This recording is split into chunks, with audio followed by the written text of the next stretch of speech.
Hello students, कैसी चल रही है पढ़ाई? सर अच्छी चल रही है। और अगर नहीं भी चल रही है तो इस कोट को देखने के बाद हमारी एनर्जी हो गई है बूस्ट, कर लेंगे पढ़ाई को एकदम बेस्ट। देखो क्या लिखा है, it's hard to beat a person who never gives up. बस आपको ऐसा ही बनना है, बाकी हेल्प मैं कर दूंगा यार, क्या टेंशन लेना।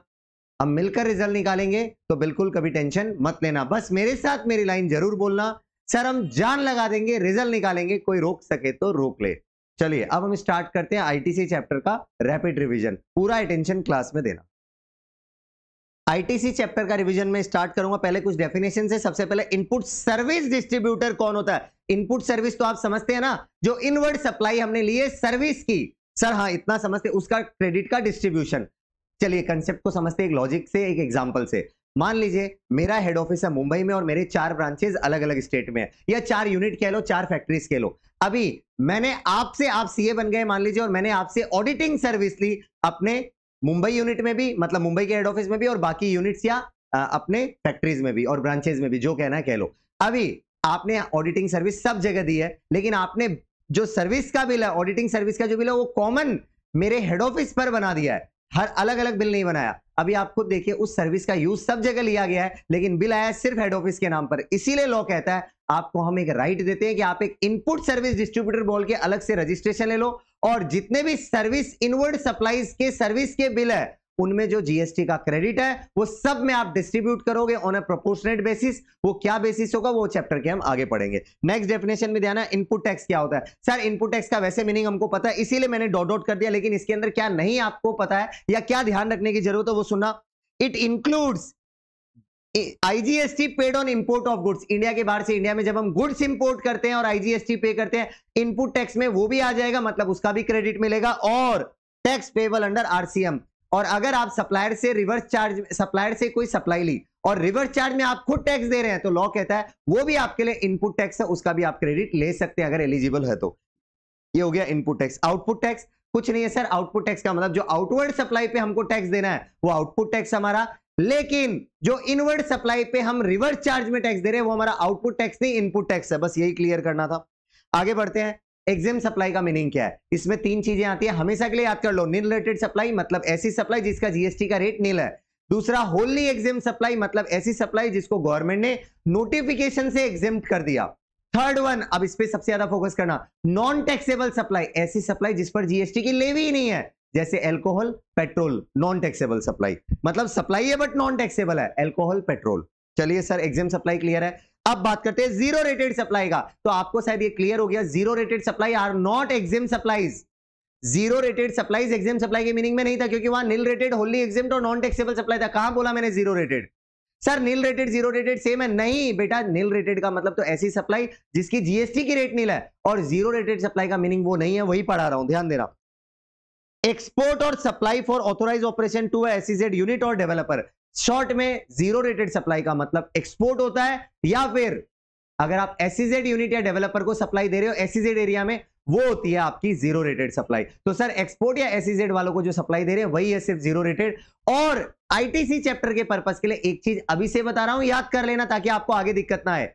जब जब मैं कहूं टैक्सेबल सप्लाई, याद रखना आईटीसी चैप्टर में जीरो रेटेड सप्लाई भी टैक्सेबल सप्लाई के बराबर है। मतलब taxable supply will always be inclusive of zero rated supply for the purpose of this chapter only. मतलब आपको मैं कभी भी जीरो रेटेड सप्लाई कहूं तो आप कहना ये टैक्सेबल सप्लाई के बराबर है हमारे लिए, इस चैप्टर के पर्पस के लिए, आगे दिक्कत नहीं आनी चाहिए। चलो नेक्स्ट है मीनिंग टर्नओवर इन स्टेट और यूनियन टेरिटोरी। आपने शायद ध्यान नहीं दिया, मैं एग्रीगेट टर्नओवर का मीनिंग नहीं पढ़ा रहा हूं जो आप पूरे हर चैप्टर में पढ़ते हो, जैसे रजिस्ट्रेशन में पढ़ते हो।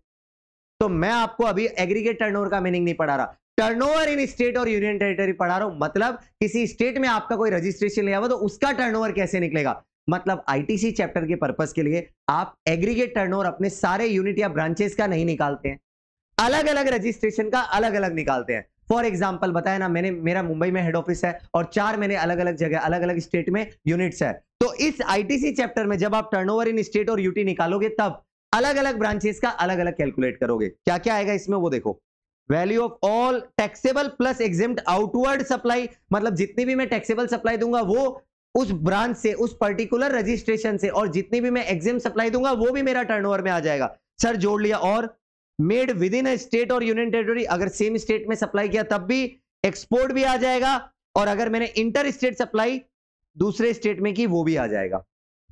शॉर्ट में बोले तो एक रजिस्ट्रेशन के अगेंस्ट जितना भी टर्नओवर है सबको जोड़ लो।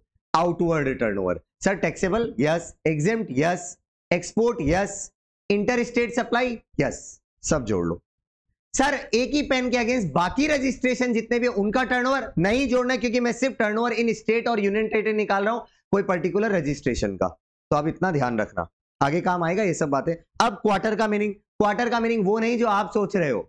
It's not Saturday night, it's Jan to March, मतलब जैन फेब मार्च एक क्वार्टर है, अप्रैल मई जून एक क्वार्टर है, जुलाई अगस्त सितंबर एक क्वार्टर है, और अक्टूबर नवंबर दिसंबर एक क्वार्टर है। तो ये 4 क्वार्टर अलग अलग माने जाएंगे। ऐसा नहीं है कि कोई भी 3 महीने के पीरियड को आप क्वार्टर बोलेंगे, यहां जो लिखा हुआ है यही क्वार्टर के मीनिंग में ऑलवेज फॉल करेगा। चलिए डेफिनेशंस का पार्ट ओवर, अब हम आगे बढ़ेंगे। अब प्रोविजंस को रिवाइज करेंगे सेक्शन 16 से। Eligibility and conditions for taking ITC. सबसे पहला टॉपिक को जस्ट रीड है वैसे तो, फिर भी सुन लो। आपको अगर आईटीसी लेना तो आपको रजिस्टर्ड होना पड़ेगा, और जो भी आपकी इनवर्ड सप्लाई पे जीएसटी चार्ज हुआ है उसको लेने के लिए लॉ की कंडीशन है वो आपको इनवर्ड सप्लाई को यूज अपने बिजनेस में करना होगा। इन शॉर्ट कोई भी इनवर्ड सप्लाई को अगर हम अपने बिजनेस में यूज करेंगे और हम रजिस्टर्ड है तो हम उसका आईटीसी ले सकते हैं, सब्जेक्ट टू अदर कंडीशन जो हम आगे पढ़ेंगे। नेक्स्ट कंडीशंस क्या है जीएसटी में आईटीसी लेने का, देखो क्या है। नंबर ए, पोजीशन ऑफ, आपके पास पोजीशन होना पड़ेगा। क्या चीज का? नॉर्मली स्पीकिंग टैक्स इनवॉइस होना पड़ेगा और कुछ नहीं। आईटीसी लेना तो टैक्स इनवॉइस रिसीव होना पड़ेगा सप्लायर से। लॉ की लैंग्वेज से जाए तो where e invoicing provision applies, मतलब अगर आप किसी सप्लायर से सप्लाई ले रहे हैं और उसको ई इनवॉइस का प्रोविजन अप्लाई करता है तो आपको उससे ई इनवॉइस विद आईआरएन रिसीव होना पड़ेगा, उसमें आईआरएन एम्बेडेड होना पड़ेगा। सर इनवॉइस रेफरेंस नंबर जो है आईआरएन, उसके बारे में हमको थोड़ा बताइए, तो उसके लिए आपको इनवॉइस चैप्टर सुनना होगा। आगे बढ़ता हूं। एल्स, एल्स का मतलब है जहां जहां पर ई इनवॉइस का प्रोविजन अप्लाई नहीं करता। लॉ कहता है टैक्स इनवॉइस या अदर प्रिस्क्राइब्ड डॉक्यूमेंट के बेसिस पर आप आईटीसी ले सकते हैं। अब आप पूछेंगे अदर डॉक्यूमेंट क्या होंगे? एग्जांपल के तौर पे डेबिट नोट। अगर आपके सप्लायर ने आपको डेबिट नोट दिया तो आप उस डेबिट नोट के बेसिस पे भी आईटीसी ले सकते हैं, प्रोवाइडेड कि वो डेबिट नोट लॉ के कंडीशंस में इशू हुआ है। आगे बढ़ता हूं। अब आपको जो सप्लायर से सप्लाई ले रहे हो गुड्स या सर्विस की, या तो वो रिसीव होनी चाहिए और कुछ केसेस में वो डीम्ड रिसीव होनी चाहिए। तो आइए, पहला रिसीव गुड्स के लिए होगा, दूसरा रिसीव सर्विस के लिए होगा। वैसे ही डीम्ड रिसीव में भी पहला गुड्स के लिए और दूसरा सर्विस के लिए। आइए समझाता हूं। गुड्स को, जो भी सप्लायर से आप सप्लाई ले रहे हो उसमें अगर गुड्स है तो गुड्स आपको रिसीव होगा, आप आईटीसी ले सकते हैं। Normal answer finish. लेकिन अगर गुड्स आपको लॉट्स में मिल रहे हैं अगेंस्ट वन इनवॉइस, मतलब सप्लायर आपको एक इनवॉइस दे रहा है बट गुड्स को लॉट्स में दे रहा है, तो जब लास्ट लॉट उस गुड्स का आपको मिल जाएगा तब आप आईटीसी ले सकते हैं। तो ये पार्ट आगे लिखा हुआ आप पढ़ लेना, बट याद रखना एक इनवॉइस के अगेंस्ट ही आ रहा है माल। नेक्स्ट, सर्विस की बात करें तो सर्विस रिसीव होगी तभी हम आईटीसी ले सकते हैं। आगे बात करते हैं डीम्ड रिसीव की, गुड्स के केस में। तो देखो ये सिंपल है लेकिन इसके लिए कुछ समझना पड़ेगा आपको। ट्राइपार्टाइट अरेंजमेंट,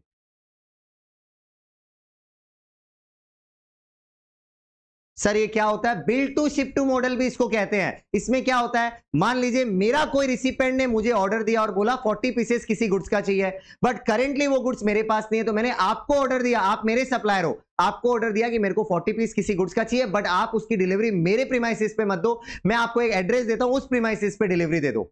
अब आप क्या समझे इससे? ये होता है bill to ship to model. इसमें दिक्कत क्या है वो समझना। मेरे रिसिपेंट को तो गुड्स रिसीव हुआ और जैसे ही उसको गुड्स रिसीव होगा वो आईटीसी लेने के लिए एलिजिबल हो जाएगा। प्रॉब्लम मेरी है, मेरे को तो गुड्स रिसीव ही नहीं हुआ, तो मैं कब लूंगा आईटीसी? लॉ कहता है घबराइए मत, आप जैसे थर्ड पर्सन के लिए है डीम्ड रिसीव का कंसेप्ट, ये पढ़ाऊंगा मैं। कब ले सकता हूं मैं आईटीसी? बहुत सिंपल है, आप मुझे बताइए मेरे रिसिपेंट को मैं गुड्स दे रहा हूं क्या? नो सर, आप नहीं दे रहे हो, आप अपने सप्लायर से दिलवा रहे हो, बट अल्टीमेटली उसको रिसीव हो रहा है। आपको रिसीव ही मान लिया जाएगा जब आप एक इनवॉइस अपने रिसिपेंट को दे दोगे बिफोर और during the movement of goods. मतलब मेरा सप्लायर जब गुड्स को मूव करेगा उसके मूवमेंट के वक्त या उससे पहले अगर मैं एक इनवॉइस रेज करके अपने रिसिपेंट को दे दूं तो लॉ बोलता है हम डीम्ड मान लेंगे कि आपको भी गुड्स रिसीव हो गए हैं। बस यही कंसेप्ट है डीम्ड रिसीव्ड ऑफ गुड्स का। अब डीम्ड रिसीट ऑफ सर्विस का समझ लेते हैं। सर्विस कब डीम्ड रिसीव मानी जाएगी? मुझे क्यों, सुनना ध्यान से। मेरे रिसिपेंट ने मेरे को बोला एक सर्विस के लिए, बट वो सर्विस मैं राइट नाउ नहीं दे सकता या मेरे पास टाइम नहीं है, मैंने आपको बोला उसको सर्विस दे दो, तो मेरे रिसिपेंट के लिए सप्लायर मैं हूं और मेरे लिए सप्लायर आप है। मेरे रिसिपेंट को तो सर्विस रिसीव हुई, इसलिए जैसे ही उसको सर्विस रिसीव होगी वो आईटीसी लेने के लिए एलिजिबल होगा। बट मेरा क्या, मेरे को तो आपसे सर्विस रिसीव नहीं हुई, मेरे रिसिपेंट को रिसीव हुई, तो लॉ कब डीम्ड मानेगा कि मेरे को रिसीव हो गई? लॉ कहता है जैसे ही मैं आपको कहता हूं उसको देने के लिए और आप उसको देते हैं, मान लिया जाएगा मुझे भी वो सर्विस रिसीव हो गई। बस यही है डीम्ड रिसीव ऑफ सर्विस का कंसेप्ट। आप इतना फटाफट समझो, आगे बढ़ो। अब डिटेल्स ऑफ सप्लायर्स इनवॉइस और डेबिट नोट। एकदम शॉर्ट में समझाता हूं, मैं आईटीसी लेने के लिए तभी एलिजिबल होऊंगा जब आप मेरे मान लो सप्लायर है, तो आप अपना जीएसटीआर 1 फाइल करें या फिर आप इनवॉइस फर्निशिंग फैसिलिटी फाइल करें, उसके बाद ही मैं आईटीसी लेने के लिए एलिजिबल हो जाऊंगा।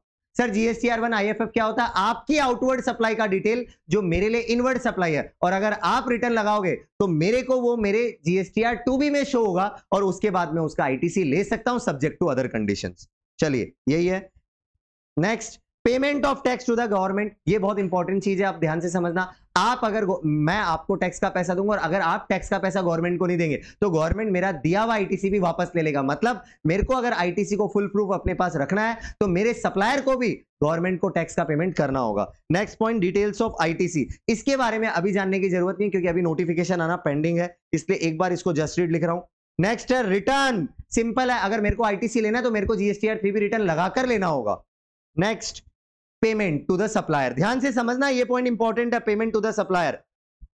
अब लॉजिक लगाइए क्या है, मेरे सप्लायर आप वो मान लीजिए और आपने मुझे सप्लाई दी, तो लॉ कहता है अगर मैं आपको सप्लाई का पैसा विद जीएसटी अगर पे नहीं करूंगा तो लॉ मेरा आईटीसी हटा लेगा। इसका मतलब ये हुआ आपने मुझे बिल दिया जिसमें जीएसटी है, मैं उसका एक बार आईटीसी ले लिया। अभी इन फ्यूचर क्या हुआ, आपको मैंने आपको एक टाइम लिमिट बताऊंगा, अभी 180 डेज है, चलो जान लो। उसके अंदर अगर मैंने आपको पेमेंट नहीं किया तो मैंने जो आईटीसी लिया था वो मुझे रिवर्स करना पड़ेगा, मतलब वो इनएलिजिबल हो जाएगा। तो अगर मेरे को मेरा आईटीसी को एलिजिबल रखना है तो मेरे को अपने सप्लायर को इनवॉइस डेट से 180 डेज में पेमेंट करना होगा। आइए देखते हैं क्या लिखा हुआ है।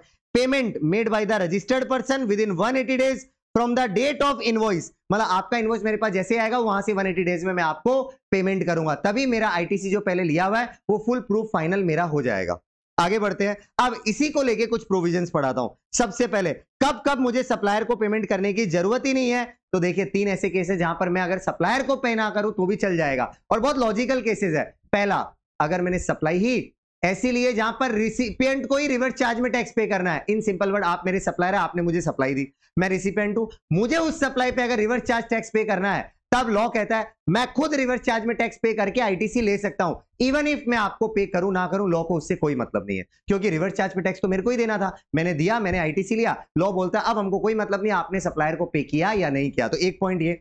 दूसरा पॉइंट, अब ध्यान से समझना, सप्लाई विदाउट कंसिडरेशन। सर इसका मतलब अगर आपने मुझे सप्लाई दिया और विदाउट कंसीडरेशन है वो, तब उस केस में मैं आपको पे करूंगा क्या? सर नहीं, आप क्यों पे करेंगे जब सप्लाई ही विदाउट कंसीडरेशन है? तो वैसे केस में मुझे सप्लायर का पेमेंट का कंडीशन अप्लाई नहीं करेगा क्योंकि सप्लाई विदाउट कंसीडरेशन हुई है। सर विदाउट कंसीडरेशन सप्लाई थोड़ी मानी जाती है, इसका मतलब आपको सप्लाई चैप्टर याद नहीं है। स्केड्यूल 1 की 4 एक्टिविटी है जो विदाउट कंसीडरेशन भी सप्लाई मानी जाती है। वैसे सप्लाईज के केस में अगर मैं सप्लायर को पे ना भी करूं तो भी मैं आईटीसी ले सकता हूं, कोई प्रॉब्लम नहीं है। आगे बढ़ते हैं, एक और केस है, ध्यान से समझना। Amount incurred by the recipient but the supplier was liable. समझाता हूं, आपसे मैं कोई सप्लाई रिसीव कर रहा हूं और आपने जो मुझे सप्लाई दिया उसके लिए आपने रॉ मटेरियल मिस्टर एक्स से खरीदे, और मान लीजिए आप मुझे सप्लाई दे रहे हो 1 लाख रुपए की, उसमें आपने जो रॉ मटेरियल लिया मिस्टर एक्स से, मान लीजिए उसका वैल्यू है 70,000, और आपने मुझे फोन करके कहा कि हमारा एक खर्चा है 70,000 का, वो आप इनकर कर दीजिए। तो मैंने क्या किया, 70,000 का पेमेंट आपके बिहाफ में मैंने आपके रिसिपिएंट को दे दिया, मतलब आपके सप्लायर को दे दिया, सॉरी। इस केस में लॉ कहता है वो 70,000 का पेमेंट अगर मैं आपको ना भी करूं तो भी मैं आईटीसी ले सकता हूं। और सर ये तो लॉजिकल भी है कि वो 70,000 का आप हमको पेमेंट क्यों करेंगे, मतलब मैं अपने सप्लायर को क्यों 70,000 का पेमेंट करूंगा जबकि वो खर्चा मैं उसी के बिहाफ में किसी और को दे चुका हूं। बस ऐसे ही 3 केसेस है जहां पर हम सप्लायर को पे ना भी करें तो आईटीसी ले सकते हैं। आगे बढ़ते हैं, अब इसके अंदर जो 180 डेज का उसका पूरा क्राइटेरिया समझाता हूं। अगर मैंने अपने सप्लायर को 180 days from the invoice date पे नहीं किया तो मेरे को जितना मैंने इक्विवेलेंट आईटीसी लिया वो पूरा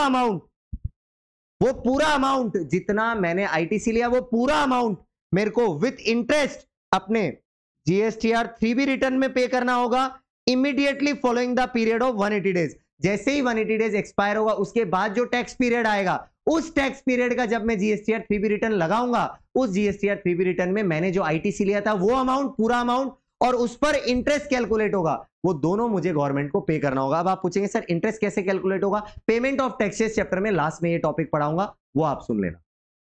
आगे बढ़ते हैं, सर इसमें एक एग्जांपल मिलेगा तो आप ये एग्जांपल लिखा हुआ मेरा, आप इसको सेल्फ पढ़ लेना, आपको समझ आ जाएगा, इसमें कुछ भी वैसा नहीं है। आगे बढ़ते हैं, हावेवर अब आप आगे का चीज समझना। मान लीजिए मैंने आपको 180 डेज में इनवॉइस डेट से पेमेंट नहीं किया, तो मेरे को क्या करना पड़ेगा, 180 डेज जैसे ही एक्सपायर होगा उसके नेक्स्ट जो भी टैक्स पीरियड आएगा उसका जब मैं जीएसटीआर 3B रिटर्न लगाऊंगा तो मैं वो पूरा आईटीसी विद इंटरेस्ट गवर्नमेंट को रिवर्स करूंगा या पेमेंट करूंगा, आप ये कह लो। इसके बाद मान लो उसके कुछ दिनों बाद मैंने आपको वापस पेमेंट कर दिया, मैंने आपको कहा सर जी आप अपना पेमेंट ले जाइए, तो आपने अपना पेमेंट मेरे से ले लिया। इस केस में लॉ कहता है कोई दिक्कत नहीं, आप वंस अगेन आईटीसी ले लो। कहने का मतलब पहले मैंने आपको पे नहीं किया इसलिए आईटीसी रिवर्स किया, और फिर मैंने अगर आपको बाद में पे कर दिया तो मैं वापस अपना आईटीसी ले लूंगा, बस यही लिखा हुआ है। मतलब ये कह सकते हो आप रिक्लेम ऑफ आईटीसी, शॉर्ट में reclaim of ITC reversed earlier. आप एक काम करो, यहां तक एक रिवीजन कर लो फटाफट, फिर आगे बढ़ते हैं। अब नोट्स में ध्यान देना, नोट नंबर 1 एग्जांपल से समझो। मैंने किसी सप्लायर से कैपिटल गुड्स बाय किए, मान लीजिए 1 लाख रुपीस में, और सप्लायर ने 12% जीएसटी चार्ज किया 12,000। अगर मैं इनकम टैक्स एक्ट में अपने 1,12,000 को कैपिटलाइज करके पूरे 1,12,000 पे डेप्रिसिएशन क्लेम करूंगा तो जीएसटी लॉ कहता है हम उस 12,000 का आपको आईटीसी नहीं देंगे। अगर आपको 12,000 का आईटीसी लेना है तो फिर इनकम टैक्स एक्ट में आप 1 लाख रुपए को ही एसेट का कॉस्ट दिखाओ और उस पर डेप्रिसिएशन क्लेम करो। सर समझ गए। Next point, time limit ITC लेने का किसी पर्टिकुलर इनवॉइस या डेबिट नोट का जो किसी पर्टिकुलर फाइनेंशियल ईयर में इश्यू है। सर एग्जांपल, मान लीजिए फाइनेंशियल ईयर 2022-23 में आपको कोई इनवॉइस या डेबिट नोट रिसीव हुआ, लेकिन उसका आपने आईटीसी उस वक्त नहीं लिया, तो कब तक आप मैक्सिमम ले सकते हो? लॉ कहता है 30th नवंबर 2023, मतलब 30th November of the succeeding year, और relevant annual return filing date, या फिर फाइनेंशियल ईयर 22-23 का जब मैं एनुअल रिटर्न लगा दूंगा वो डेट, दोनों डेट में से जो अर्लियर होगी मैक्सिमम में तब तक आईटीसी ले सकता हूं, यही लिखा है। आगे बढ़ते हैं। No time limit shall apply to reavail of credit that has been reversed earlier. आपको पता होगा, मैंने थोड़ी टाइम पहले ही आपको पढ़ाया था, आईटीसी पहले रिवर्स किया था क्योंकि आपने सप्लायर को पे नहीं किया था, बट आप अगर पे कर दोगे तो बाद में आप वापस आईटीसी को रिक्लेम कर सकते हैं। बस उसी के लिए मैं पढ़ा रहा हूं ये क्लैरिफिकेशन कि अगर उसी को रिक्लेम करना है तो उसके लिए लॉ में कोई टाइम लिमिट अप्लाई नहीं करेगा। आगे बढ़ते हैं। डॉक्यूमेंट्री रिक्वायरमेंट आईटीसी लेने का सिंपल है एकदम। Tax invoice, revise tax invoice या डेबिट नोट के बेसिस पर हम आईटीसी ले सकते हैं। दूसरा, अगर हमने रिवर्स चार्ज में हमको टैक्स पे करने के आईटीसी लेना है तो हमको एक इनवॉइस सेल्फ जनरेट करना होगा, रिसिपेंट एज रिसिपेंट, मतलब हमको एज रिसिपेंट सेल्फ जनरेट करना होगा एक इनवॉइस, क्योंकि रिवर्स चार्ज में हमको टैक्स देना है, और फिर हम उसका आईटीसी ले सकते हैं। आगे बढ़ता हूं, 2 पॉइंट जो सीएर इंटर वालों के लिए रेलेवेंट नहीं है, बाकी सबके लिए। बिल ऑफ एंट्री या इस तरह का कोई भी डॉक्यूमेंट जिस पर हम इंपोर्ट करके आईजीएसटी पे करते हैं, तो बिल ऑफ एंट्री जैसे डॉक्यूमेंट के बेसिस पे भी हम आईटीसी ले सकते हैं। इन शॉर्ट, इंपोर्ट करते तो बिल ऑफ एंट्री फाइल करके इंपोर्ट होता है, मतलब गुड्स को क्लियर किया जाता है इंपोर्ट के बाद, तो वहां पर हम जो आईजीएसटी पे करते हैं उसका हम क्रेडिट ले सकते हैं बिल ऑफ एंट्री के बेसिस पर। आगे बढ़ते हैं। इनपुट सर्विस डिस्ट्रीब्यूटर, आपको अच्छे से पता है ये कौन होता है, बेसिक मीनिंग में बताया हुआ है। तो इनपुट सर्विस डिस्ट्रीब्यूटर लोग आईटीसी क्लेम कर सकते हैं, ध्यान से समझना। इनपुट सर्विस डिस्ट्रीब्यूटर के इनवॉइस या क्रेडिट नोट के बेसिस पर उनके जो यूनिट्स या ब्रांचेज है या फैक्ट्रीज है जो रजिस्टर्ड है, वो लोग आईटीसी क्लेम कर सकते हैं। ये सारे डॉक्यूमेंट्स हो गए। आगे बढ़ता हूं। In case of debit note, अच्छा एक लाइन और समझ लो, बस एक लाइन का ही है। कभी भी आईटीसी क्लेम करने के लिए अगर आपको डेट ऑफ इश्यू देखना है तो डेबिट नोट के केस में डेबिट नोट जिस दिन इश्यू हुआ वो डेट रेलेवेंट होगा। जिस इनवॉइस के बेसिस पे डेबिट नोट इश्यू हुआ वो इनवॉइस डेट से कोई मतलब नहीं है। मान लीजिए मैंने आज आपको एक इनवॉइस दिया आज की डेट पर, और 1 महीने बाद मैंने आपको डेबिट नोट इश्यू कर दिया, मतलब थोड़ा एक्स्ट्रा अमाउंट और चार्ज कर लिया आपसे विद जीएसटी, तब डेबिट नोट का जो जीएसटी आपने पे किया उसका आईटीसी लेने के लिए डेबिट नोट का डेट रेलेवेंट है, not the invoice original invoice date. बस इतना ही क्लैरिफिकेशन है। आगे बढ़ता हूं। देखो आगे वाला पॉइंट एकदम सिंपल है, लॉ क्लियरली कहता है अगर आपने फ्रॉड वगैरह या मिस रिप्रेजेंटेशन वगैरह या सप्रेशन ऑफ फैक्ट करके कोई टैक्स का पेमेंट किया है, क्योंकि हमने उसका डिमांड कर लिया था आपसे, पकड़े गए आप, तब उस टैक्स का आपको हम आईटीसी नहीं देंगे। अब आप कहेंगे सर टैक्स तो पे हुआ है तो फिर आईटीसी क्यों नहीं मिलेगा? लॉ कहता है बेटा अगर आपने फ्रॉड किया है तो फिर हमको कोई फर्क ना पड़े कि आप टैक्स पे करो ना करो, हम तो आईटीसी हमसे ना हो सकेगा, हम नहीं दे पाएंगे आपको आईटीसी। बस लॉ इतना ही कहता है। मतलब इन शॉर्ट, फ्रॉड वगैरह करके अगर आपने टैक्स का पेमेंट कर भी दिया जीएसटी डिमांड आने के बाद, तो लॉ कहता है फिर भी आपको आईटीसी अब नहीं मिलेगा क्योंकि आपने काम इलीगल किया था। नेक्स्ट आगे बढ़ रहे हैं हम। Section 17 read with applicable rules, ये क्या कहता है? अपोर्शनमेंट ऑफ क्रेडिट, मतलब आईटीसी को कुछ केसेस में प्रोपोर्शनेटली डिस्ट्रीब्यूट किया जाएगा, एंड ब्लॉक क्रेडिट, और कुछ केसेस में आईटीसी ब्लॉक हो जाएगा, मतलब अवेलेबल नहीं रहेगा। ध्यान देना। Where input service capital goods, मतलब आप इनवर्ड सप्लाई जो ले रहे हैं उसमें इनपुट लिया है, मतलब गुड्स लिया है, या इनपुट सर्विस ली है किसी से, या कैपिटल गुड्स लिए हैं किसी से, और उसको आप यूज कर रहे हो partly for business and partly for other purpose के लिए। तो आप मुझे बताइए कितना पोर्शन का लॉ आईटीसी देगा? जितना आप बिजनेस पर्पस के लिए इस्तेमाल कर रहे हो। लॉजिकल है, सर आईटीसी कितना एलिजिबल होगा? जितना बिजनेस पर्पस में इस्तेमाल होगा, तो उतना प्रोपोर्शन का आपको आईटीसी उन आइटम्स का मिल जाएगा। आगे ध्यान देना, partly for effecting taxable supplies including zero rated. एक बात फिर कह रहा हूं, लर्न कर लो, zero rated supplies are equated with taxable supplies. ITC chapter के पर्पस के लिए टैक्सेबल सप्लाईज और जीरो रेटेड सप्लाईज एक बराबर है। सर जीरो रेटेड सप्लाई का मतलब एक बार और बताइए। तो जीरो रेटेड सप्लाई का मतलब होता है सप्लाई टू एसईजेड और एक्सपोर्ट, तो ये and partly for affecting exempt supplies. और आप इनपुट सर्विस कैपिटल गुड्स को partly taxable supply including zero rated में यूज कर रहे हैं and partly for exempt supply उसमें भी यूज कर रहे हैं। तो आप बताइए लॉ किस पोर्शन का आपको आईटीसी देगा? जितना taxable supply including zero rated में यूज हो रहा है। देखो यही लिखा है, आईटीसी कितना एलिजिबल होगा? The said taxable supplies including zero rated. Sir ठीक है, एकदम लॉजिकल। आप फटाफट बता दीजिए एक बार और। इनपुट सर्विस कैपिटल गुड्स अगर हमने लिया है, किसी से एक्वायर किया है, तो अगर वो use business purpose other purpose दोनों में हो रहा है, तो लॉ बोलता है बिजनेस पर्पस के लिए जितना यूज हो रहा है उसका आईटीसी मिल जाएगा। दूसरा केस, अगर आप इनपुट सर्विस इनपुट या कैपिटल गुड्स एक्वायर कर रहे हैं, पार्ट क्या करने के लिए? Partly for effecting taxable supplies and zero rated supplies and partly for exempt supplies. तो जितना taxable supply zero rated supply में वो input service capital goods use होगा, उसका पोर्शन का आपको आईटीसी मिल जाएगा। बस इतनी सी बात है, सिंपल। आगे बढ़ते हैं। एग्जेम सप्लाई का लॉ ने क्या मीनिंग दिया? For the purpose of ITC chapter.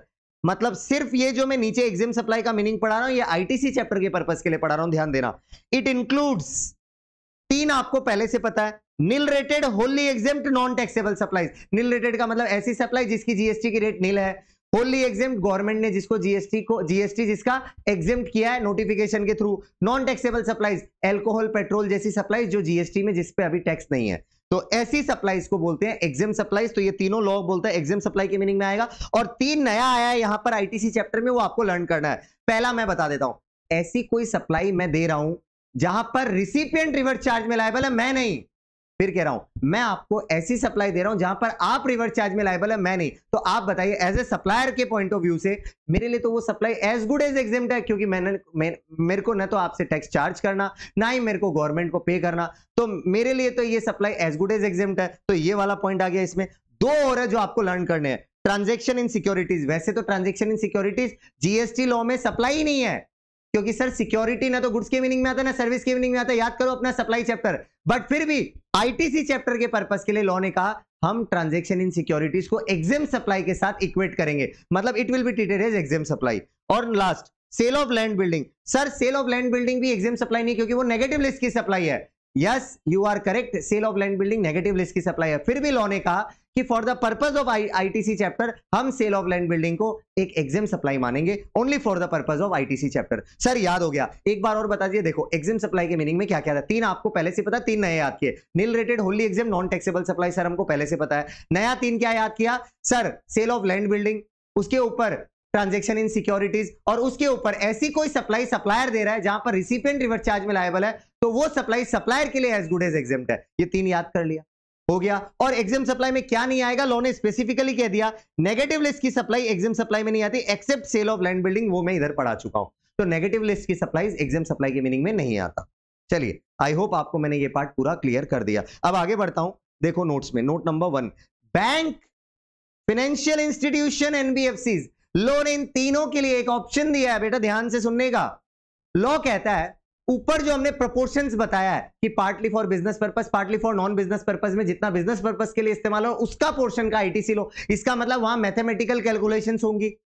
Partly for making taxable supplies and partly for making exempt supplies, ऊपर हमने पढ़ा। तो जितना पोर्शन टैक्सेबल सप्लाई में वो input service capital good use होगा उसका आईटीसी मिलेगा, ऐसा मैंने बताया था ना ऊपर। अब आप समझो वहां भी मैथमेटिकल फॉर्मूला लगेगा। लॉ कहता है बैंक, फाइनेंशियल इंस्टीट्यूट, एनबीएफसी चाहे तो एक ऑप्शन दे रहे हैं हम उनको, जो एक बार लेने के बाद उस साल विड्रॉ नहीं कर पाओगे।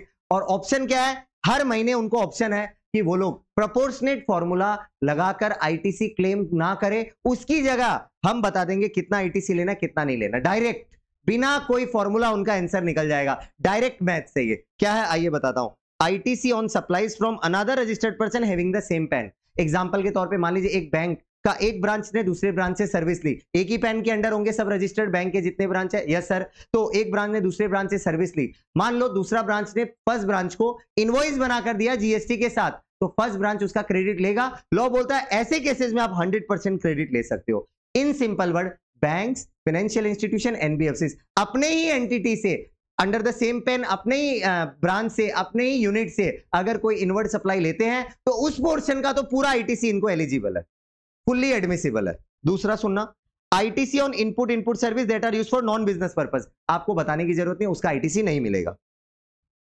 Third one, ITC on items mentioned in section 17(5), मतलब ब्लॉक क्रेडिट, अगर आईटीसी का क्रेडिट ब्लॉक है किसी केस में तो उसका भी आईटीसी एडमिसिबल नहीं है, इन बिल्स के आपको आईटीसी क्लेम नहीं करने हैं। लास्ट ध्यान देना, ITC on other inputs, capital goods, input service, मतलब ऊपर के 3 के अलावा जितना भी आपको इनपुट सर्विस, कैपिटल गुड्स का बिल आया है और उसमें जो आईटीसी है उसमें ध्यान से सुनना 50% एडमिसिबल होगा और बैलेंस 50% आपको रिवर्स करना है। मतलब आप पहले पूरा क्रेडिट ले लो और आधा उसमें से रिवर्स कर दो, आधा रख लो। सिंपल वर्ड में कोई फॉर्मूला नहीं लगाना पड़ा, सिर्फ हाफ लेना, हाफ छोड़ना है। देखो ब्लॉक क्रेडिट लेना नहीं है सर, वो तो लॉजिकल है, नॉन बिजनेस पर्पस के लिए कोई सप्लाई आई है उसका क्रेडिट लेना नहीं है सर, ये दो भी एकदम सिंपल है। लेकिन बैंक अगर अपने ही ब्रांच से सर्विस ले रहा है और उस पर जीएसटी पे कर रहा है तो उसका पूरा क्रेडिट लेना है और बाकी बचे जितने भी इनपुट सर्विस, कैपिटल गुड्स है उसका 50% क्रेडिट एडमिसिबल है, 50% आपको जीएसटीआर 3B में रिवर्स करना है। सर समझ आ गया, तो ये हो गया बैंकों का ऑप्शन। आगे सुनना, अब बताता हूं exempt goods services supply to SEZ और एक्सपोर्ट, मतलब ध्यान से समझना, एसईजेड एक्सपोर्ट को जब भी हम सप्लाई कहते हैं वो क्या होता है, जीरो रेटेड होता है, बस तो फिर क्लियर ही नहीं करना, ये पॉइंट आपको वैसे ही क्लियर है। अगर मैं आपको एग्जेम्प्टेड गुड्स सप्लाई कर रहा हूं और आप इंडिया के बाहर के हो, मतलब मैं आपको एक्सपोर्ट कर रहा हूं एग्जेम्प्टेड गुड्स, लॉ बोलता है you are not supplying exempted goods, you are making a supply of zero rated. Sir एक बार और, अगर मैं आपको एग्जेम्प्टेड गुड्स सप्लाई करूंगा तो ये नहीं कहा जाएगा कि मैंने आपको एग्जेम्प्टेड गुड्स सप्लाई किए, माना जाएगा कि मैंने आपको जीरो रेटेड सप्लाई की। इसका मतलब ये हुआ, अगर जीरो रेटेड सप्लाई करोगे तो वो किसके साथ इक्वेट होगा, टैक्सेबल सप्लाई के साथ, तो इसका मतलब उस पोर्शन का आपको आईटीसी मिल जाएगा। बात पे ध्यान दो, सीए इंटर वाले इस पॉइंट को ना सुने, सीए इंटर के लिए सब रेलेवेंट नहीं है, बाकी सबके लिए रेलेवेंट है। ध्यान से सुना, वापस कह रहा हूं, अगर मैं आपको ऐसी कोई सप्लाई दे रहा हूं जो जीरो रेटेड है, कहने का मतलब मैं एक्सपोर्ट कर रहा हूं या एसईजेड वालों को सप्लाई कर रहा हूं, इवन इफ जो आइटम मैं आपको दे रहा हूं वो एग्जेम्प्टेड है, लॉ बोलता है हम इसको एग्जेम्प्टेड सप्लाई नहीं मानेंगे, हम इसको जीरो रेटेड सप्लाई मानेंगे, मतलब इट इज एट गुज एज टैक्सेबल सप्लाई, मतलब आपको आईटीसी मिल जाएगा। इस पॉइंट को लाइटली मत लेना, रिफंड चैप्टर में भी इसका रेलेवेंस है। आप चाहो तो एक बार यहां तक रिवाइज कर लो, फिर ब्लॉक क्रेडिट का कंसेप्ट को मेरे साथ पढ़ो। मैं अब स्टार्ट कर रहा हूं ब्लॉक क्रेडिट। एक चीज आपको याद कराऊंगा, इसका सेक्शन याद कर लो, section 17 subsection 5, credit shall not be available in respect of the following, मतलब ब्लॉक क्रेडिट का मतलब वो होता है जहां पर आपको आईटीसी नहीं मिलता। पहले एक लर्न कराऊंगा शॉर्टकट, फिर आप पॉइंट्स में आओगे। वो एमएनसी ट्रैवल में फूड एंड पर्सनल गिफ्ट देती है। मान लो आप एक एमएनसी कंपनी में जॉब करते हो और जब भी आप ट्रैवल करने जाते हैं आपको फूड और पर्सनल गिफ्ट साथ में भेजते ही है, वो एमएनसी ट्रैवल में फूड एंड पर्सनल गिफ्ट देते हैं। अब वो से वर्क्स कॉन्ट्रैक्ट का सर्विसेज पर जीएसटी का क्रेडिट ब्लॉक है, कैसे है, कब है, बाद में बताता हूं। एमएनसी में 3 पॉइंट है, एम एन और इसमें सी क्यूब है। आइए जानते हैं, एम का मतलब motor vehicle, vessel, aircraft. Sir M से तो मोटर व्हीकल ही निकलेगा, वेसल एयरक्राफ्ट तो लिंक कर लेना, तो मोटर व्हीकल, वेसल, एयरक्राफ्ट में भी क्रेडिट कब कब ब्लॉक का बताऊंगा। N NRTP non resident taxable person को भी क्रेडिट ब्लॉक है, पूरा डिटेल बाद में डिस्कस करूंगा। सी क्यूब, अब क्या क्या है इसमें 3 है, देखो कंस्ट्रक्शन, याद करो मेरे साथ, कंस्ट्रक्शन करने के लिए इनपुट लिया तो क्रेडिट ब्लॉक है, कब है कैसे है पूरा बताऊंगा। तो कंस्ट्रक्शन के लिए इनपुट सर्विस वगैरह लोगे तो क्रेडिट ब्लॉक है, बताऊंगा पूरा डिटेल में। सी से कंस्ट्रक्शन, फिर सी से कंपोजिशन वालों का क्रेडिट ब्लॉक है, पूरा डिटेल डिस्कशन हम करेंगे। और एक सी से कंसील या फ्रॉड अगर करते हो कभी भी तो क्रेडिट ब्लॉक हो जाता है, कंसील फ्रॉड। फिर से एक बार, सी से construction, composition, conceal fraud, conceal या फ्रॉड। ट्रैवल बेनिफिट अगर आप एम्प्लॉय को देते हैं और कोई खर्चा बेयर करते हैं और उस पर जीएसटी आता है तो उसका क्रेडिट ब्लॉक है। Membership of health fitness centre वगैरह, जिम वगैरह, तो उसका मेंबरशिप अगर एम्प्लॉय वगैरह को आप दिलाओगे, डायरेक्टर वगैरह को आप दिलाओगे तो क्रेडिट ब्लॉक है, क्योंकि उनकी सर्विस वहीं कंज्यूम हो जाती है, डिटेल डिस्कशन बाद में। फूड, तो सुन लो, फूड हो गया पर्सनल नेचर का सर्विस, तो फूड, बेवरेजेस, केटरिंग, एक साथ इस पॉइंट में बहुत कुछ है। Beauty treatment, health, plastic and cosmetic surgery, life insurance, health insurance, इस तरह के पॉइंट्स आपको मिलेंगे, पूरा बताऊंगा थोड़ी देर बाद। फूड के पॉइंट के अंदर आएगा ये सब, तो ये सब पर्सनल नेचर का सर्विसेज है, इन सब पर क्रेडिट ब्लॉक है, सब्जेक्ट टू सम एक्सेप्शन जो हम डिस्कशन बाद में करेंगे। पर्सनल कंजम्पशन के लिए कोई भी चीज लोगे तो क्रेडिट ब्लॉक है। गिफ्ट्स, इस पॉइंट में बहुत कुछ है, पूरा समझो। गिफ्ट का मतलब क्या होता है, कोई ऐसी सप्लाई जहां पर हमने फ्री में दे दिया बिना पैसे लिए, तो गिफ्ट की जगह और भी वर्ड ले सकते हो, फ्री सैंपल। गुड्स डिस्ट्रॉय हो गए सर, गुड्स स्टोल हो गए सर, गुड्स लॉस्ट हो गया, गुड्स राइट ऑफ हो गया, ये सब आ गया। देखो gift, free sample, loss, destroy, stolen, write off, ये सब आ जाएगा इसके अंदर। तो क्रेडिट ब्लॉक है। कैसे है, क्या है, डिटेल डिस्कशन हम करते हैं। शॉर्टकट याद कर लो, वो एमएनसी सी क्यूब है यहाँ पर, ट्रेवल में फूड एंड पर्सनल गिफ्ट्स देते हैं। ये हो गया सारा क्रेडिट्स। अब ब्लॉक जो है, अब आइए एक एक करके ब्लॉक क्रेडिट का पॉइंट लेते हैं। सबसे पहले पहला पॉइंट, वेसल, एयरक्राफ्ट या मोटर व्हीकल्स में क्रेडिट ब्लॉक है। कब है पूरा बताऊंगा, इतना हड़बड़ मत करो। वेसल, एयरक्राफ्ट, मोटर व्हीकल, कौन सी मोटर व्हीकल, कितने भी चक्कों की, उससे फर्क नहीं पड़ता। सीटिंग कैपेसिटी अप टू 13% वाली मोटर व्हीकल। सर एक चीज यहां क्लियर हो गई कि ब्लॉक क्रेडिट ऐसे मोटर व्हीकल की बात ही नहीं कर रहा है जिसमें 13 लोगों से ज्यादा बैठने की कैपेसिटी है, मतलब उन पे क्रेडिट चलेगा, एलिजिबल है अगर आईटीसी की बाकी कंडीशंस मैट हो जाए तो, जैसे बिजनेस पर्पस के लिए यूज होना जरूरी है वगैरह वगैरह। तो देखो मैंने लिख दिया मोटर व्हीकल जहां 13% से ज्यादा बैठने की कैपेसिटी, उसका तो क्रेडिट हमेशा एलिजिबल है। मतलब मैं अब इस पॉइंट के अंदर उस मोटर व्हीकल की बात ही नहीं करूंगा जिसमें 13 लोगों से ज्यादा बैठने की कैपेसिटी है। अब मैं जितनी बार भी मोटर व्हीकल बोलूंगा आप यही समझना अप टू 13% वाली, समझो। अब आगे अब बात करते हैं मोटर व्हीकल, वेसल, एयरक्राफ्ट का क्रेडिट कब ब्लॉक है कब नहीं है, जानो। Making further taxable supply of such conveyance, मतलब सर मतलब कि आपने मोटर व्हीकल, वेसल या एयरक्राफ्ट को लिया है किसी से और सप्लाई फर्दर कर दिया, मतलब बेचने के लिए लिया है, मतलब आपके लिए वो आइटम्स ट्रेडेबल गुड्स की तरह है, तब लॉ कहता है क्रेडिट एलिजिबल है। नेक्स्ट पॉइंट है, अगर आप taxable supply of transportation of passenger करते हैं, शॉर्ट में पैसेंजर ट्रांसपोर्ट बिजनेस के लिए अगर motor vehicle, aircraft, vessel use करते हैं, क्रेडिट ऑब्वियसली एलिजिबल होगा। Next, taxable supply of imparting training of conveyance, driving school वगैरह अगर motor vehicle, vessel, aircraft use करते हैं ट्रेनिंग देने के लिए, क्रेडिट एलिजिबल है। Next, transportation of goods, logical है, गुड्स ट्रांसपोर्ट के लिए ऑलवेज क्रेडिट एलिजिबल है। अब बात करते हैं कब एलिजिबल नहीं है, एनी अदर पर्पस, मतलब ऊपर के 4 पर्पस के अलावा कोई और पर्पस में यूज होगा तब क्रेडिट ब्लॉक होगा। आइए बताता हूं कौन सा होगा any other purpose. Transportation of persons, क्योंकि गुड्स वाला तो ऊपर ही पढ़ लिया, एलिजिबल ऑलवेज होगा, तो ट्रांसपोर्टेशन ऑफ पर्सन्स, आप किसी भी पर्सन के ट्रांसपोर्टेशन के लिए आप मोटर व्हीकल, एयरक्राफ्ट और वेसल को यूज करोगे, इवन इफ बिजनेस में यूज करो, credit is always block, but ऊपर के 4 पर्पस को छोड़कर। सर एग्जांपल, आप अपने एम्प्लॉय के ट्रांसपोर्टेशन के लिए ले रहे हो, आप अपने डायरेक्टर के ट्रांसपोर्टेशन के लिए ले रहे हो, आप अपने चेयरमैन के ट्रांसपोर्टेशन के लिए ले रहे हो, क्या ले रहे हो, aircraft, vessel, motor vehicle up to 13% वाली, लॉ कहता है उनका क्रेडिट ब्लॉक है। सर समझ आ गया, क्या चीज का क्रेडिट ब्लॉक है सर ये तो बताओ, आओ नीचे बताता हूं। परचेज करते वक्त जो जीएसटी पे किया उसका क्रेडिट ब्लॉक है।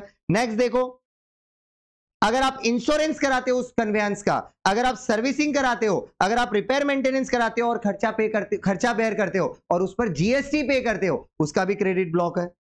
लेकिन उसमें एक एक्सेप्शन है, आपकी गाड़ी का अगर आप इंश्योरेंस का खर्चा कराओगे, सर्विसिंग का खर्चा कराओगे या मेंटेनेंस रिपेयर का खर्चा करोगे तो आपके लिए तो क्रेडिट ब्लॉक है। बट मान लीजिए जब गाड़ी फ्री सर्विस में होती है तो जो गाड़ी का मैन्युफैक्चरर है, car manufacturing company like Honda, Maruti Suzuki, Tata Motors, ये लोग जब खर्चा बेयर करते हैं इनको क्रेडिट मिल जाएगा आप ही की गाड़ी का जब ये लोग खर्चा बेयर करते हैं। वैसे ही इंश्योरेंस कंपनी के केस में भी है, अगर कोई इंश्योरेंस कंपनी आपके क्लेम के लिए खर्चा कर रही है, ऑब्वियसली आपकी गाड़ी इंश्योरेंस में कुछ होता है तो आप तो इंश्योरेंस कंपनी में दे दोगे, इंश्योरेंस कंपनी उस क्लेम के लिए खर्चा करेगी और उनको जो खर्चा लगेगा उस पर जीएसटी भी लगेगा, उसका क्रेडिट इंश्योरेंस कंपनी को मिल जाएगी। इवन इफ आप करवाते तो आपको क्रेडिट नहीं मिलता, बट वो लोग करवा रहे तो उनको क्रेडिट मिलेगा, लॉ यही कह रहा है। Except manufacturing entity, insurance entity, जो लोग इस गाड़ी को मैन्युफैक्चर या इंश्योरेंस करते हैं, इंश्योर करते हैं, उनको क्रेडिट एलिजिबल है। नेक्स्ट समझो, obtain such conveyance on lease, hire, rent. Simple word में अगर आप ऊपर के जो कन्वेंस बताते हैं, वेसल, एयरक्राफ्ट या 13% वाली मोटर व्हीकल जब आप पर्सन के ट्रांसपोर्ट के लिए यूज करते हैं लाइक एम्प्लॉय, डायरेक्टर, चेयरमैन, तब लॉ कहता है उन मोटर व्हीकल, एयरक्राफ्ट या वेसल का, ध्यान से सुनना, अगर आप खरीद नहीं रहे हैं, रेंट पे ले रहे हैं, लीज पे ले रहे हैं, हायरिंग पे ले रहे हैं, तो वहां पर जो चार्जेस पे करें उस पे जो भी जीएसटी है उसका भी क्रेडिट ब्लॉक होगा। मतलब परचेज कर लो तब भी क्रेडिट ब्लॉक है, सर्विसिंग, रिपेयर, मेंटेनेंस, इंश्योरेंस करा लो तब भी क्रेडिट ब्लॉक है अगर इनवर्ड सप्लाईज पे जीएसटी पे किया है तो, और अगर रेंट, हायरिंग या लीजिंग पे लोगे और जीएसटी पे करोगे उसका भी क्रेडिट ब्लॉक है। सर यहां तक समझ आ गया। एक एक्सेप्शन है, अगर आप इस तरह की सर्विस जो ये बताया था, हायरिंग, लीजिंग, रेंटिंग, अगर आप कोई मोटर व्हीकल, एयरक्राफ्ट या वेसल का कर रहे हो और आप क्यों कर रहे हो, obtained to provide to employees, अपने एम्प्लॉय के लिए कर रहे हो under an obligation of law. मैं एयरक्राफ्ट, वेसल या, ध्यान से सुनना, मैं एयरक्राफ्ट, वेसल या मोटर व्हीकल रेंट पे, लीज पे, हायर पे ले रहा हूं, क्यों ले रहा हूं, एम्प्लॉय को देने के लिए। क्यों दे रहा हूं एम्प्लॉय को, किसी लॉ में ऑब्लिगेशन है लाइक फैक्ट्रीज एक्ट में ऑब्लिगेशन है, तब लॉ कहता है ऐसे केस में मुझे उस चार्जेस पे जो जीएसटी लगा उसका क्रेडिट मिल जाएगा, यही एक्सेप्शन है। मैं खुद से नहीं कर रहा हूं, वो खर्चा किसी लॉ की रिक्वायरमेंट है इसलिए कर रहा हूं। आइए आगे बढ़ते हैं। नेक्स्ट पॉइंट पे ध्यान देना, आप जीएसटी पे करें कुछ इनवर्ड सप्लाईज पे, पर्सनल नेचर की सर्विसेज है, यहां पर जो मैं बताऊंगा वो एक्चुअली ऐसी सर्विसेज है जो जिस वक्त ली जाती है उसी वक्त कंज्यूम हो जाती है, इसलिए क्रेडिट ब्लॉक है। आइए देखते हैं क्या क्या। Food beverages, catering, beauty treatment, health cosmetic, plastic surgery, life या हेल्थ इंश्योरेंस, ये सब जिसको जब दी जाती है उसी वक्त कंज्यूम हो जाती है, इसीलिए इनका क्रेडिट ब्लॉक है, क्योंकि यहां पर फर्दर सप्लाई का कंसेप्ट नहीं होता। लेकिन लॉ ने एक एक्सेप्शन रखा, अगर आप फर्दर सप्लाई करते हो तब क्रेडिट मिल जाएगा। सर इसका मतलब नहीं समझा, फिर आपने तो अभी बोला था फर्दर सप्लाई का कंसेप्ट नहीं होता। देखो नॉर्मली जब ली जाती है तब नहीं होता, लेकिन ली जाती है किसी को देने के लिए तब तो होता है, तब क्रेडिट मिल जाएगा। एग्जांपल देखो क्या, फूड अगर मैं खुद के खाने के लिए ले रहा हूं तब तो उसी वक्त कंज्यूम हो जाता है, फर्दर सप्लाई नहीं होता, क्रेडिट नहीं मिलेगा। भाई फर्दर सप्लाई कैसे होगा, पेट में गया। लेकिन क्रेडिट कब मिल जाएगा, अगर मैंने फूड का सप्लाई किसी से लिया है लेकिन खुद के लिए नहीं, किसी और को देने के लिए, तब क्रेडिट मिल जाएगा, क्योंकि उस वक्त वो कंज्यूम नहीं हुआ। मैंने पहले ही कहा था जब उस वक्त कंज्यूम हो जाता है तब क्रेडिट ब्लॉक है। आगे बढ़ते हैं, membership of club health fitness centre, ये तो सिंपल है सर, जब मेंबरशिप ले ही ली तो किसी और को देने की बात नहीं आती, क्रेडिट ब्लॉक है। Next, travel benefit extended to employees on vacation, employ वगैरह वेकेशन में जा रहे हैं उनको हम ट्रेवल बेनिफिट दे रहे हैं, इसका मतलब यहां फर्दर सप्लाई का कोई कंसेप्ट नहीं है, दिया है ट्रेवल बेनिफिट तो दिया है, उस पे जो भी जीएसटी पे किया उसका क्रेडिट ब्लॉक है, एकदम सिंपल। लेकिन ऊपर के तीनों केसेस का एक कॉमन एक्सेप्शन है, देखो क्या, आईटीसी इज एलिजिबल, मतलब मिल जाएगा आईटीसी अगर ऊपर की सर्विसेज आपने एम्प्लॉय को दी है, किसी लॉ के अंदर ऑब्लिगेशन है इस वजह से। सर ये तो लॉजिकल लग रहा है, ऊपर भी आपने इस तरह का बताया था, यहां पे भी बताया, तब आईटीसी तीनों केसेस में एलिजिबल हो जाएगा। चलो आगे बढ़ता हूं, नेक्स्ट ध्यान दो, GST paid on inward supplies of work contract services, अगर आप वर्क कॉन्ट्रैक्ट सर्विसेज अपने बिजनेस में ले रहे हैं, या फिर अगर आप कोई भी गुड्स या सर्विस अपने बिजनेस में ले रहे हैं, क्या करने के लिए, आप ध्यान दो, कंस्ट्रक्शन करने के लिए। फिर कह रहा हूं वर्क कॉन्ट्रैक्ट सर्विस या कोई गुड्स या कोई सर्विस आप ले रहे हैं, क्या करने के लिए, कंस्ट्रक्शन करने के लिए, इंक्लूडिंग रिकंस्ट्रक्शन करने के लिए, रेनोवेशन करने के लिए, एडिशन करने के लिए, ऑल्टरेशन करने के लिए, रिपेयर करने के लिए। लोग कहता है ये सब पर्पस के लिए अगर आप वर्क कॉन्ट्रैक्ट सर्विस लोगे या कोई और गुड सर्विस लोगे, क्रेडिट ब्लॉक होगा, बट पूरा पॉइंट पढ़ने के बाद ही डिसाइड करना। अगर ये सब खर्चा आप बुक्स में कैपिटलाइज कर दो तब क्रेडिट ब्लॉक है। इसका मतलब एक चीज क्लियर है, ये सब खर्चों को अगर हम पीएनएल में चार्ज करते हैं, क्या क्या खर्चा, reconstruction, renovation, addition, alteration, repair, ये सब खर्चे अगर हम पीएनएल में चार्ज करते हैं तब तो क्रेडिट मिल जाएगा, लेकिन अगर हम कैपिटलाइज करते हैं तो क्रेडिट ब्लॉक है। अच्छा सर हम ये सब खर्चे किस पर कर रहे हैं, कोई इमूवल प्रॉपर्टी का कंस्ट्रक्शन वगैरह करने के लिए कर रहे हैं, लेकिन कौन सी इमूवल प्रॉपर्टी, लैंड, बिल्डिंग और अदर सिविल स्ट्रक्चर। ध्यान दो, land, building, other civil structure, telecom towers, भूल जाओगे ये, याद कर लो, टेलीकॉम टावर्स या pipeline outside the factory premises, ये सब आइटम्स, तीन ही आइटम है बेटा, लैंड एंड बिल्डिंग या other civil structure, pipeline outside the factory, telecom tower, ये तीन तरह की इमूवल प्रॉपर्टी अगर आप कंस्ट्रक्ट करोगे और साथ में रिकंस्ट्रक्शन, रेनोवेशन, एडिशन, ऑल्टरेशन या रिपेयर भी कवर्ड है, तो ये सब करोगे, और ये जो अदर आइटम्स बताए इनको आपको बुक्स में खर्चे को कैपिटलाइज करना है, तब जाकर लॉ बोलता है क्रेडिट ब्लॉक है। अगर आप ये सब चीजें अपने खुद के लिए कर रहे हो तो सर ये पार्ट नहीं समझ आया, अब समझाता हूं। वर्क कॉन्ट्रैक्ट सर्विस लिया है किसी और को देने के लिए, क्रेडिट ब्लॉक नहीं है। मैं किसी और के लिए कंस्ट्रक्शन कर रहा हूं और वर्क कॉन्ट्रैक्ट सर्विस दिया तो मेरे को क्रेडिट मिलेगा, उसको नहीं मिलेगा जिसका खुद का बन रहा है फैक्ट्री। एग्जांपल, मेरी अगर खुद की फैक्ट्री बन रही है तब मैं वर्क कॉन्ट्रैक्ट सर्विस लूंगा तो मेरा क्रेडिट ब्लॉक है। मैं किसी और की फैक्ट्री बनाऊंगा और वर्क कॉन्ट्रैक्ट सर्विस मैं लूंगा तो मुझे क्रेडिट मिल जाएगा। तो यही कह रहा हूं, ऑन इज ओन अकाउंट का मतलब ये होता है खुद के लिए करवा रहे हो तब क्रेडिट ब्लॉक है, क्योंकि उसी वक्त इमूवल प्रॉपर्टी रेडी हो जाती है, और जब प्रॉपर्टी जो फिनिश प्रोडक्ट है वो इमूवेबल है तो आप ही बताओ उसका तो फर्दर सप्लाई होगा नहीं, इसीलिए लॉ ने क्रेडिट ब्लॉक रखने की कोशिश की है यहां पर, तो क्रेडिट इसीलिए ब्लॉक है। चलिए अब क्लैरिटी कर देता हूं ताकि आपको आंसर एग्जाम में देना आसान हो जाए। आईटीसी कब कब आपको मिल जाएगा, देखो पहला, अगर इनवर्ड सप्लाई, रिकंस्ट्रक्शन वगैरह का आपने कैपिटलाइज नहीं किया, मतलब पीएनएल में चार्ज किया है, तो क्रेडिट ब्लॉक नहीं होगा। नेक्स्ट सुनना, अगर आप कंस्ट्रक्शन कोई भी प्लांट एंड मशीनरी का कर रहे हो, चाहे उसको आप अर्थ मतलब जमीन से फिक्स कर दो, कोई फर्क नहीं पड़ता, क्रेडिट आपको मिल जाएगा। क्यों? क्योंकि मैंने बताया था तीन ही तरह का इमूवल प्रॉपर्टी जिसपे क्रेडिट ब्लॉक है, land, building, telecom towers, pipeline outside the factory, उसके अलावा कुछ भी क्रेडिट ब्लॉक नहीं है अगर आप बिजनेस में लेते हो तो।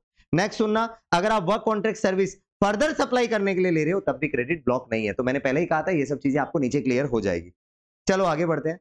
कंपोजिशन स्कीम वालों को क्रेडिट नहीं मिलता, ये बात आपको कंपोजिशन चैप्टर से क्लियर है। Next point, NRTP, non resident taxable person. आप समझो, अब ध्यान से मेरी बात को सुनना।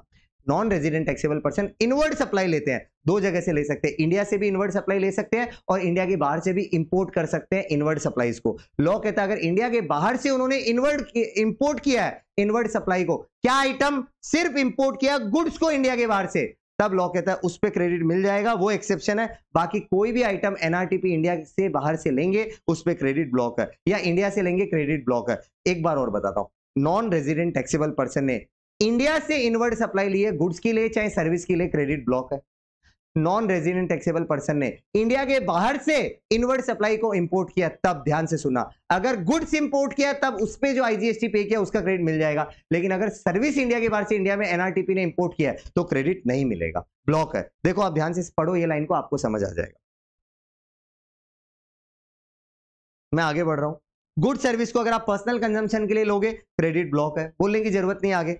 नेक्स्ट ध्यान देना, कोई गुड्स अगर लॉस्ट हो गया, स्टोल हो गया, डिस्ट्रॉय हो गया, राइट ऑफ हो गया, डिस्पोज कर दिया आपने गिफ्ट और फ्री सैंपल में, मतलब किसी को गिफ्ट या फ्री सैंपल में कोई गुड्स दे दिए, डिस्पोज ऑफ कर दिए मतलब राइट ऑफ कर दिए, या फिर आपने गुड्स लॉस्ट हो गए आपके, स्टोलन हो गए या डिस्ट्रॉय हो गए, लॉ कहता है ऐसे केसेस में क्रेडिट ब्लॉक है। अब आप पूछेंगे लॉजिक क्या है सर इसका, बिजनेस का लॉस है, क्रेडिट क्यों ब्लॉक है? लॉजिक है, फर्दर सप्लाई अब कैसे हो पाएगी इन आइटम्स की जब आपने इसको फ्री में दे दिया, या खराब हो गया, बर्बाद हो गया, चोरी हो गया, कुछ भी हो गया, पर जब फर्दर सप्लाई नहीं होगी तो लॉ कभी आईटीसी नहीं देगा, एकदम लॉजिकल है, इसीलिए क्रेडिट ब्लॉक है। लेकिन अब ध्यान से सुनना क्या है, कोई भी इनपुट सर्विस कैपिटल गुड्स को अगर आप यूज कर रहे हैं क्या पर्पस के लिए, गिफ्ट और फ्री सैंपल में देने के लिए, तब भी क्रेडिट ब्लॉक रहेगा। अब एग्जांपल देता हूं, मान लीजिए कोई मैं आइटम आपको गिफ्ट में दे रहा हूं, तो उस आइटम पे जो मैंने जीएसटी पे किया उसका तो क्रेडिट ब्लॉक है, लेकिन अगर वो आइटम को आप तक पहुंचाने के लिए अगर मैंने और कोई इनवर्ड सप्लाई ली है तो उस पे भी क्रेडिट ब्लॉक है। एग्जांपल, कोई आइटम मैं आपको गिफ्ट में दे रहा हूं तो उस पे तो मैं क्रेडिट नहीं लूंगा, लेकिन उस आइटम को आपको देने के लिए मैंने ट्रांसपोर्टेशन सर्विस दी तो उस पे भी क्रेडिट ब्लॉक होगा। ये पॉइंट यही समझाता है।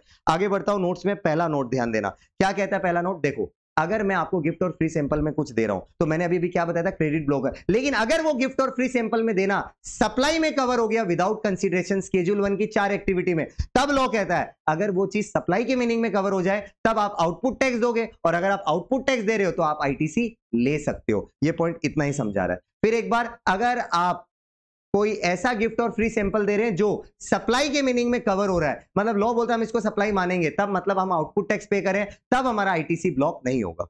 नेक्स्ट पॉइंट पे ध्यान दो, सेल प्रमोशन स्कीम होती है, buy one get one offer, buy more save more offer. मुझे आपसे सिर्फ इतना जानना है, जो मैं दूसरा आइटम आपको फ्री में दे रहा हूं क्या मैं रियल में फ्री में दे रहा हूं या फिर 2 आइटम का मैं सिंगल प्राइस चार्ज कर रहा हूं? सर सिंपल है, यहां पर मोर आइटम्स का आप सिंगल या मतलब उतना प्राइस चार्ज करें, यहां कुछ भी फ्री में रियल में कोई नहीं देता। तो इसीलिए लॉ कहता है कि जो आइटम आप फ्री में दे रहे हैं उस आइटम को खरीदने के लिए जो जीएसटी लगा उसका क्रेडिट मिलेगा, क्योंकि आप फ्री में रियल में दे ही नहीं रहे। सर समझ आ गया। नेक्स्ट पॉइंट पे भी ध्यान दो, treatment of ITC with respect to part replacement under warranty और फ्री ऑफ चार्ज। देखो मैं मोबाइल मैन्युफैक्चरिंग कंपनी हूं, तो आपको मैं फोन अंडर वारंटी होता है मान लीजिए 1 साल तक, और अगर आपका कोई पार्ट उसमें खराब हो जाता है तो मैं फ्री रिप्लेसमेंट या बिना चार्ज के ठीक करके देता हूं। तो अब आप मुझे बताइए, मैंने जो आपको आइटम फ्री रिप्लेसमेंट में करके दिया है, क्या मैं रियल में आपको फ्री में दिया हूं या फिर जब मैंने आपको मोबाइल बेचा था उसमें उसका कॉस्ट फैक्टर कर लेती है वो कंपनी? सर उस वक्त ही कॉस्ट फैक्टर हो जाता है, इसीलिए जो मैं पार्ट्स आपको रिप्लेस करके फ्री में दे रहा हूं ये नहीं माना जाएगी कि मैं फ्री में दे रहा हूं, इसीलिए मेरा उस पार्ट पे जो जीएसटी मोबाइल कंपनी के हिसाब से बता रहा हूं, मैंने उस पार्ट पे जो भी जीएसटी पे किया उसका क्रेडिट मोबाइल मैन्युफैक्चरिंग कंपनी को मिलेगा। एग्जांपल था ये समझने के लिए, और कुछ। अब लास्ट पॉइंट ब्लॉक क्रेडिट का, एच पॉइंट, कोई भी टैक्स अगर मैं पे कर रहा हूं as a result of evasion of taxes, या फिर मेरा गुड्स को डिटेन करके सीज कर लिया गया था और मैं उसको छुड़ाने के लिए कोई पेनल्टी वगैरह या टैक्स वगैरह पे कर रहा हूं, शॉर्ट में बोले तो अगर मैं कुछ गड़बड़ काम कर रहा हूं, इवेजन का काम कर रहा हूं, तब लॉ कहता है जब जब आप इवेजन करोगे तब उस इवेजन पकड़ा जाने पर कोई टैक्स अगर पे हुआ भी है तो उस टैक्स का हम किसी को आईटीसी नहीं देंगे, क्योंकि वो टैक्स आपने खुद से पे नहीं किया, इवेजन पकड़ा गया था इसलिए किया है। लॉजिकल पॉइंट है, क्रेडिट ब्लॉक होगा। अब सर ब्लॉक क्रेडिट को एक बार आप अगर रैपिड रिवाइज करा दे तो हमारे लिए अच्छा होगा। देखो शॉर्टकट से याद करेंगे, वो एमएनसी, सी इसमें क्यूब है, ट्रैवल में फूड एंड पर्सनल गिफ्ट देते हैं, वो works contract services, M motor vehicle vessel aircraft, N NRTP, C construction composition conceal fraud, ये लास्ट वाला पॉइंट सी हो गया, वो MNC. Travel benefit extended to employees, M membership of club health fitness centre, तो वो MNC travel में food and personal gift देते हैं। फूड में सिंपल है, food beverages catering beauty health, अब ध्यान से सुनना, हेल्थ एंड लाइफ इंश्योरेंस, और वहां था कॉस्मेटिक एंड प्लास्टिक सर्जरी, तो ये सब पे क्रेडिट ब्लॉक है। आई थिंक आपको ये सब क्लियर है, अगर पढ़ना हो तो फिर वापस जाके पढ़ लेना। तो वो एमएनसी ट्रैवल में फूड एंड पर्सनल गिफ्ट देते हैं, तो पर्सनल कंजम्पशन के लिए तो क्रेडिट ब्लॉक है। Gift free sample, lost, destroy, stolen, dispose of, ये सब केसेस में भी क्रेडिट ब्लॉक है, सब्जेक्ट टू एक्सेप्शन सब जगह है, जो मैंने आपको पूरा क्लियर किया। तो ये हो गया आपका पूरा ब्लॉक क्रेडिट।